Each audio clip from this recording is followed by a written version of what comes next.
Hey, good morning, everyone. I hope everyone's doing amazing on this wonderful, beautiful Wednesday morning. Happy Hump Day.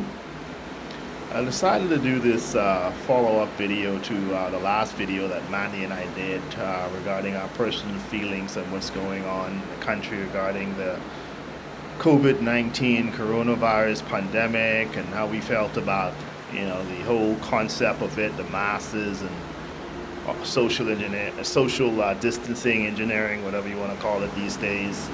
But to talk about, to bring a point about the current issue with George Floyd, the murder of George Floyd, and what has transpired in the country with the protesting and the violence. And this is my perspective, this is my opinion. You can choose to share this with friends and family members, or you can listen to it, or you're not going to listen to it. I don't expect a like or unlike. I'm not doing this video for that. But I want to give you my personal opinion, and my Mandy, she's not here, so I'm not really going to speak for her. But her and I have been talking a lot about it, and just in general, how people are reacting to it. Violence and protests and discrimination and racism, or I should say ism and schisms, has been around for many years in this country. And as a naturalized U.S. citizen of 10 years and resident of 21 years, I've experienced far more overt racism as when I came here as an immigrant than probably most people who were born here. I've had a gun pull on me. I've had a knife pull on me. I've been called everything but the child of God. I've even been spit on. One of my first jobs when I came, I was living in Bowie, Maryland, and I was working at the Home Depot in Annapolis at the time. It was a part-time job. I was cranking credits like, most immigrants. We even though we have a degree, we'll still crank some credits. I was going to community college, and I was so going to school in the night or working and vice versa. But I was working at Home Depot in Annapolis. I was working at the service desk, part-time job. Uh, and I had an older white Caucasian, whatever quantification or classification he wants to call himself. Doesn't matter. It's the older white man walked up with his wife. I'm assuming it was his wife. Later on, I found it was his wife, and wanted to do a return on an item. And my boss leaned over, whispered on my shoulder, my ear, says, "Don't do it," because apparently he was running a scam. There was a big scam going on at Home Depot. People buying items on their Home Depot credit card, using it, breaking it, and then returning it because they said it didn't work. So they were getting money back, whatever. So I said, "No, sir, I couldn't do that." He became infuriated at me, cussed me out, whatever. Um, he picked up a roll of duct tape, gray duct tape, and threw it at me. I ducked, I was fast, and then proceeded to spit on me, and it landed on my shoulder, my left shoulder, and my left cheek. The manager came rushing up, grabbed him, a couple other people stood between me and calmed him down. Of course, he's yelling, "Who do I think I am, you nigga," and all this other stuff, you know. The moral of the story is I could have used that incident to say I hate all white people, or I wouldn't work at Home Depot again, or I wouldn't work at the service desk. I stayed there for about probably a year and a half before I enlisted in the Navy, U.S. Navy. And everybody who worked there during that time, in fact, the general manager for the store was Jamaican, and he said, he came up to me and said, "You showed a lot of restraint. Everybody else was telling me I should have punched this." Later turned out he was 71 years old man in the face or whatever. And yeah, I could have done that. I could have used extreme force and violence against him and probably would have maybe gotten away with it or not gotten away with it. Because the manager was, could have said, "Oh, I got your back," what you told me. But at the end of the day, there's always choices we make in our life about how we deal with situations. And I said I was just one. I was the first one. That was about 2001. It happened. This was actually, no, I lied, 2002. because it was after 9/11. And so there was a whole lot of anger and hatred in the country against melanated people or dark people, those who were wearing turbans or not. And there was a whole lot of anger, a whole lot of fear and mistrust. And the same thing is happening now, of course, with having people locked down in their houses for, 3 months or so, and they've been told what to do and what not to do, and pretty much being dictated to for their public health. And so there's a whole lot of emotions that go along with that, coupled with what happened in Minnesota to George Floyd. And police brutality is police brutality. But it's not just police brutality, it's human brutality. We as a country, as a group of people, and I say we have gotten to the point in the United States where we dehumanize everybody. And I've seen this over the past 20 years of living here, 21 years of living here. We've gotten to the point where we've dehumanized everybody and everything. Nobody has individual spaces or rights anymore. And that's not by the government, but that's what we as individual human beings or Americans or whatever you want to define yourself as has done. And when we look through the lens of minorities or majorities, we don't look through their lens or their eyes. We tend to look through what we experience. And based on what I just told you, my experience of that racist experience, I could have easily behaved in a way that would have either jeopardized me living here or me living anywhere. Because it's how we deal with the situation. Whether we look at things in a light that will either be detrimental to how we live or how we treat other people. And I live by the golden rule. How you treat people is what you get back in return. My mother, who's 81, still lives in Nassau, the Bahamas, has experienced the same amount of overt, blatant, in-your-face racism. She came to this country about 50-something years ago as a nanny. They used the word au pair, same thing.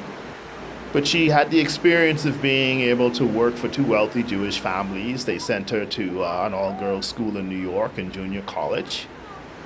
And she eventually decided that she didn't want to do that for a while. She talked to both of them, the families, and she decided to leave and followed her heart with a evangelical group that was based out of Tennessee.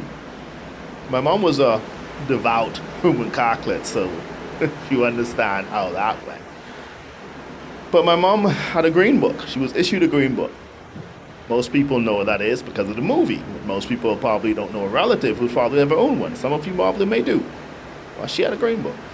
She never really cared about it because being British West Indian, she sort of walked a thin line of being treated differently because of how she spoke, because she spoke with a very distinct British Caribbean accent.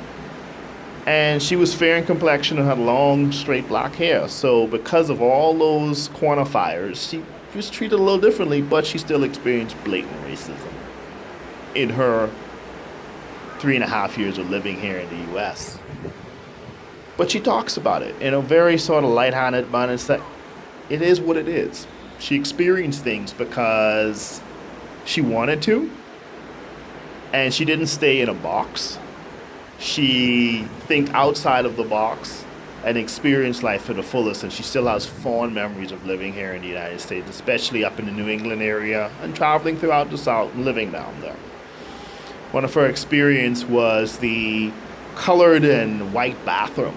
She was on a bus, stopped in Chattanooga, coming down from New York, and she got off the bus, and she had her head down because it was winter, it was cold, it was still cold there. She had a jacket on, and she just wanted to use the bathroom. And all of a sudden, she hears the bus driver behind her says, "Wrong one, Missy, wrong one." And she looks behind and looks at him, and he's pointing, like to the side. And she looks up as she gets about probably 2 feet from the bathroom. She looks up and sees white only. And this older white lady says, "Around the corner." And then she looks up and then she sees a sign, "Colored bathroom." She never experienced that living in New York because she was allowed to use the restroom in the house that she was living at. And most of the time when she'd take the two boys or the other families that she was nannying for out, most of the restaurants or stores would allow her in because she was a nanny. She was allowed to use the restroom. So when she left New York, New England area, it was a complete different story. But she always remember when she, that experience and her other experiences. I'm not gonna give you all of them, but I think most of you get the gist. And my dad came here as a migrant worker, worked pretty much picking oranges and tomatoes and vegetables as a migrant farm worker. There was a program that existed between the Bahamas government, which was a British colony at the time. It was about the same time my mom was living in, the U.S. They never ran across each other. But he had the same experience, and his experience was the Klan. On 2 occasions, the Klan rode into the farming villages, and they would burn down the outhouses. And my dad and a couple of men had to find water from the irrigation wells to put out the outhouse, and the Klan would, jeer them on and be on their horses with the torches and all that stuff and yelling at them and screaming at them, and being Caribbean or West Indian, British West Indian, they just looked and they're like, okay. Nobody was never taken off and lynched. Nobody was never beaten up. But it was an experience. And of course, the next morning, the overseer or the farm overseer would come by, the supervisor, whatever his name was, but that was the term they used at the time, would ride through on his horse with his big 10-gallon hat with wood in the back of a horse-drawn carriage and say, "Okay, guys, build your own outhouse." And that's what they did. 2 occasions. And there was other instances that my father talked about living in the U.S. But again, it didn't change their perception. My late father, who's been dead now going on 11 years, but my late father said it didn't change his perspective of white people, or people in general, especially Americans or Europeans. My father spent about 26 years in the hotel industry. And he used to take me to work with him at 8 years old. And I experienced things that before I came to this country, I knew exactly how people treat each other, or how people talk to each other. Because when you're on vacation in a nice tropical setting like the Bahamas and relax and you have a little bit of alcohol, as my grandfather used to say, a drunk man always tells the truth, or a drunk man doesn't hold his tongue. And people will say anything. They'll say anything and they'll act any sort of way. When they're in their own circle, bubble, world, home, and they're interacting with people of multiple diversity or multiple ethnicities, they tend to be reserved. So I saw who white Americans, black Americans, Asians, Brits, Germans, French, all of the European countries, a lot of the Asian countries, South Americans, I saw who they really were.